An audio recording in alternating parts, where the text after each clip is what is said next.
Hello বন্ধুরা, কবিতা লাইফস্টাইলে আরও একটি মিনি ব্লগে তোমাদের সবাইকে স্বাগত। প্রথমেই সবাইকে বলি হ্যাপি নিউ ইয়ার। তো বছরের প্রথম দিনে আমাদের বাড়িতে রান্না হচ্ছে মটন বিরিয়ানি। তো তার জন্য মটনটাকে ভালো করে টক দই মাখিয়ে নিচ্ছে অনিতা, আর তারপর চালটাও ভিজিয়ে রেখেছি। ভিজিয়ে রেখে এখানে জলটা ফুটতে দিয়ে দিয়েছি, জলে তেজপাতার গোটা গরম মশলা দিয়েছি, আর এখানে বেরেস্তার পেঁয়াজ হচ্ছে, আর এদিকে মটনটা কষা হচ্ছে। আগে প্রেশার কুকারে সিটি মেরে নিয়েছিলাম, সিটি মেরে তারপর কষাচ্ছি। আর এখানে ভাত হয়ে গেছে, আর ভাত হয়ে যেতে এখানে অনিতা বসে পড়েছে, এটাকে ভালো করে দম দেওয়ার জন্য সাজিয়ে নিচ্ছে। তো এদিকে দমে দিয়ে দিয়েছে উনুনে, আর ওদিকে স্যালাড কাটা হচ্ছে। স্যালাড কেটে নেওয়া হচ্ছে, শসা, পেঁয়াজ আর লেবুর রস দিয়ে দেওয়া হয়েছে ওপরে।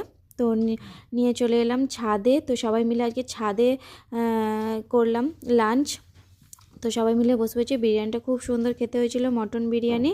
ওই যে আবিরকেও খাইয়ে দিয়েছিল, চলে এসছে। তো চলো আজকের ভিডিওটা এখানেই শেষ করছি, টাটা।